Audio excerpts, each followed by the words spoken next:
بسم اللہ الرحمن الرحیم نحمدہ ونصلی علی رسولہ الکریم رب اشرح لی صدری ویسر لی امری واحلل عقدۃ من لسانی یفقہوا قولی اللہم صلی علی محمد وعلی آل محمد کما صلیت علی ابراہیم وعلی آل ابراہیم انک حمید مجید اللہم بارک علی محمد وعلی آل محمد کما بارکت علی ابراہیم وعلی آل ابراہیم انک حمید مجید۔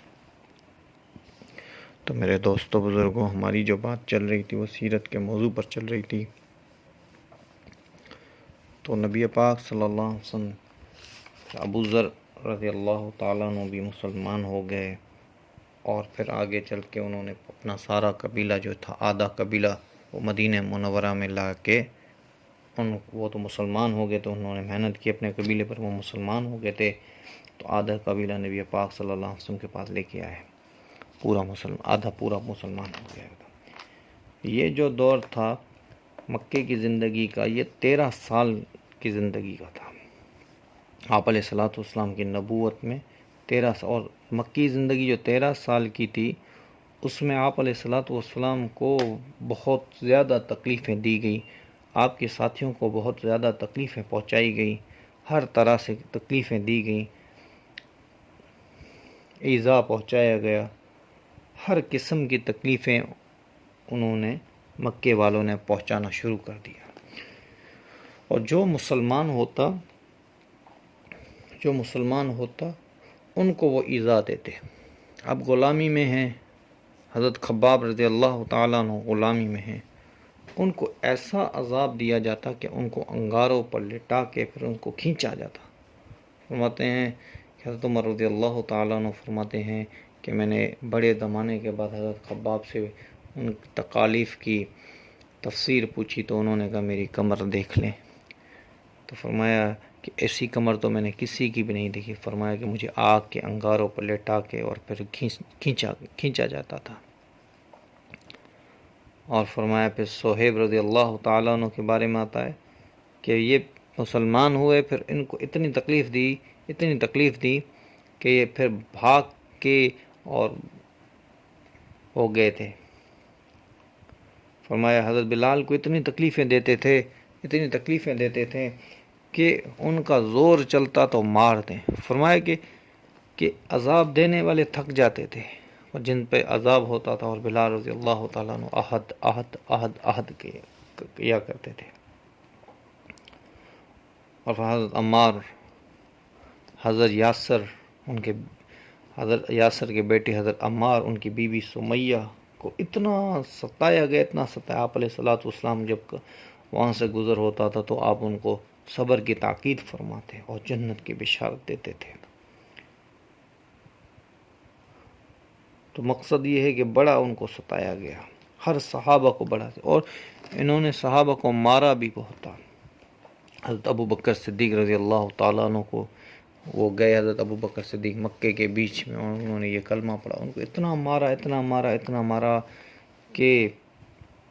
روایتوں میں آتا ہے، جس کا مفہوم یہ ہے کہ آپ علیہ الصلوۃ والسلام کا چہرہ پورا خون سے آلودہ ہو۔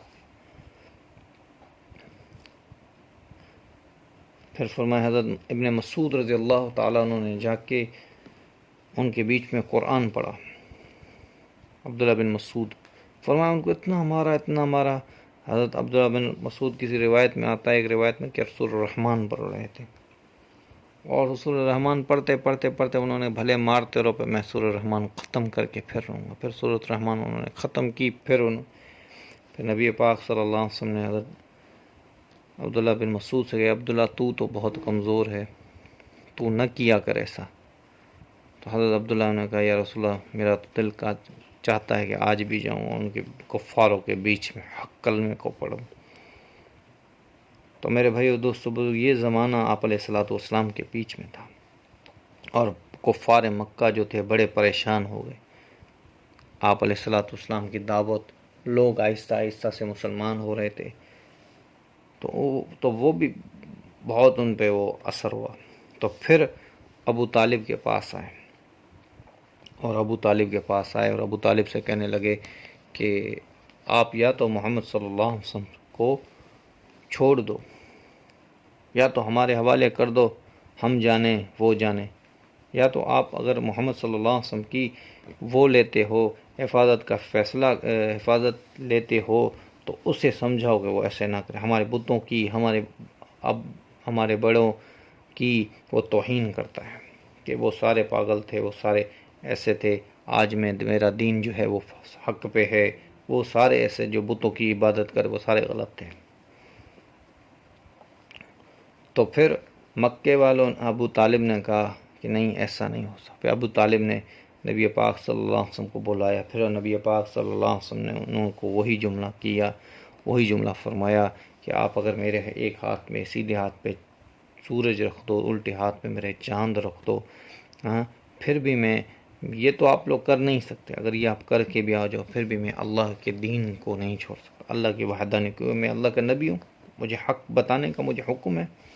فرمایا پھر مکے والے مشورہ کرتے، کبھی کوئی مشورہ کرتے، کبھی کوئی مشورہ کرتے۔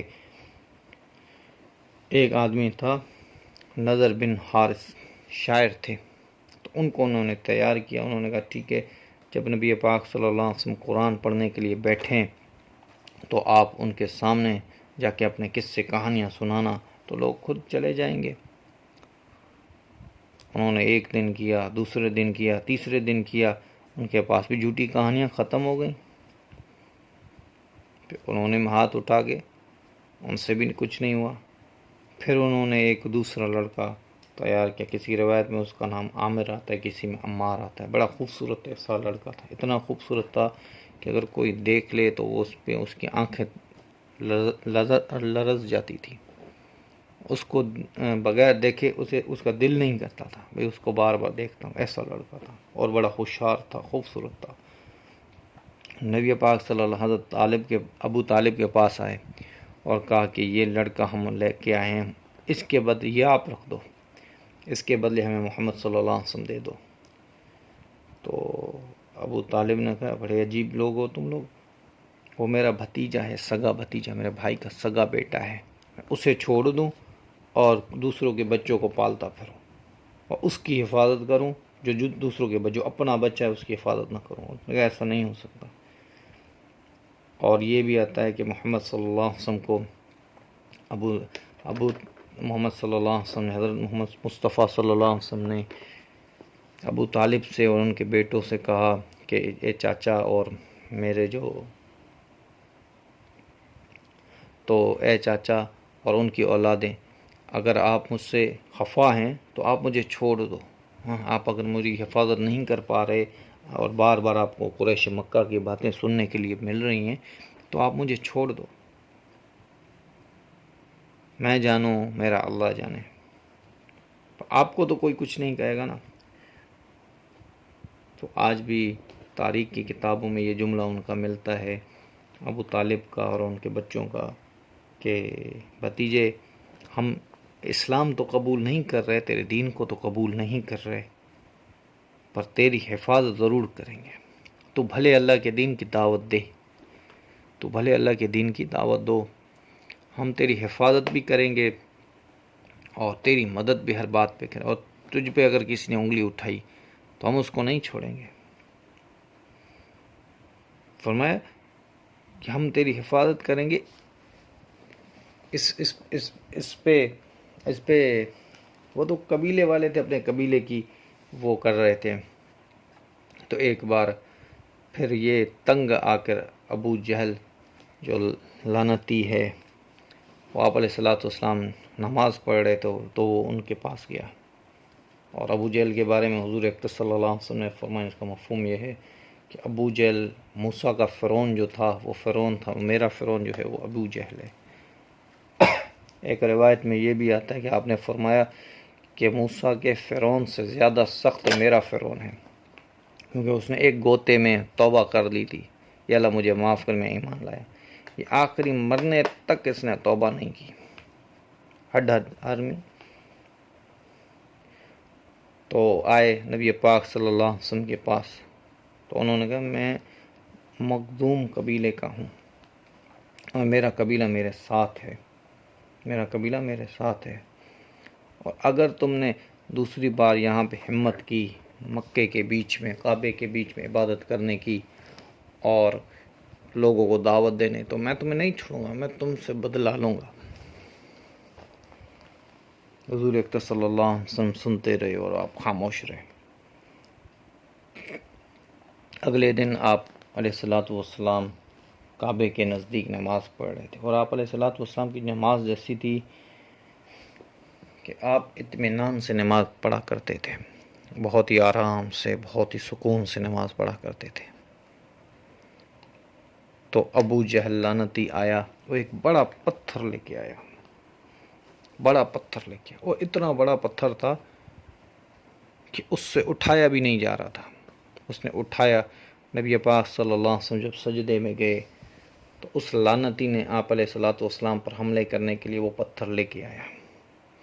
اور مارنے ہی والا تھا تو پتھر پھینک کے وہ خود بھاگنے لگا۔ پتھر پھینک کے وہ خود بھاگ، یہ تو اس کی قسمت اچھی بنا، اس پتھر کے نیچے خود آ کے مرنا تھا اس کو۔ پھر تو لوگوں نے کہا کہ کیا ہو گیا، جو مخزوم قبیلے والے تھے انہوں نے کہا کیا ہو گیا، انہوں نے کہا تم نے نہیں دیکھا؟ اس نے کہا نہیں، میں نے نہیں دیکھا۔ جب میں نبی پاک صلی اللہ علیہ وسلم کے قریب گیا اور پتھر لے کے قریب گیا تو میں نے دیکھا ایک بڑا بیل جو تھا، فہل، عربی میں فہل کہتا ہے، وہ بیل تھا، بڑا نر بیل تھا، وہ اتنا طاقت والا تھا، اتنا طاقت والا، اژدہا کی طرح میرے سامنے آ گیا، اور وہ تو مجھ پہ حملہ کرنے والا تھا۔ میں نے پتھر چھوڑ کے بھاگا، نر بیل تھا۔ تو انہوں نے کہا مکے والوں ہم نے تو کچھ نہیں دیکھا۔ پھر دوسری بار آپ علیہ الصلوۃ والسلام کے پاس آیا، پھر آپ علیہ الصلوۃ والسلام کو اس نے کہا کہ دیکھو محمد، مجھے تمہاری یہ باتیں اچھی نہیں لگتی، میں پہلے بھی کہہ رہا تھا، اب بھی میں کہہ رہا ہوں کہ تم چھوڑ دو یہ باتیں، عبادت کرنی اپنے گھر میں جا کے کرو، پر مکے میں سب کے سامنے عبادت نہ کرو۔ تو یہ کہہ کے چلے گئے۔ نبی پاک صلی اللہ علیہ وسلم اگلے دن بھی آئے اور انہوں نے نماز پڑھی۔ ابو جہل کو یہ بات جو تھی نا بڑی مشکل لگی، اس نے کہا کہ میں سردار ہوں اور میری نبی پاک صلی اللہ علیہ وسلم نے بات بھی نہیں مانی۔ اس نے کہا پھر سے وہ بڑا والا پتھر اٹھایا اور فوراً آ کر ان کو مارنے کے لیے نبی پاک صلی اللہ علیہ وسلم، اور پھر پتھر پھینک کے خود بھاگنے لگا۔ تو لوگوں نے پھر پوچھا کیا ہو گیا، دوسری بار لوگوں نے پھر پوچھا کیا ہو گیا۔ انہوں نے کہا کہ نبی پاک صلی اللہ علیہ وسلم کے بیچ میں اور میرے بیچ میں تم لوگوں نے نہیں دیکھا؟ اس نے کہا ہم نے تو کچھ نہیں دیکھا۔ انہوں نے نبی پاک صلی اللہ علیہ وسلم کے بیچ میں اور میرے بیچ میں اتنی بڑی خندق آگ کی کھودی ہوئی تھی کہ میں آپ کو بتا نہیں سکتا، اتنی بڑی خندق آگ کی کھودی ہوئی تھی۔ تو مجھے بڑا ڈر لگا، میں نے وہ ساری چیزیں پھینک کے بھاگا۔ تو اللہ کے رسول نے فرمایا کہ اگر آج ابو جہل میرے قریب آتا تو اللہ کے فرشتے اس کا ایسا حال کرتے، عبرت بنا دیتے، مفہوم یہ عبرت بنا دیتے، اس کی بوٹی بوٹی کر دیتے، عبرت بنا دیتے۔ تو میرے بھائیو دوستو بزرگوں، یہ بات چلتی رہے گی۔ آپ علیہ الصلوۃ والسلام کی جو 13 سالہ زندگی ہے بڑی مشکل زندگی ہے، تو اس زندگی کے بارے میں کلام بھی تو کچھ وقت لے گا۔ وما علینا الا البلاغ۔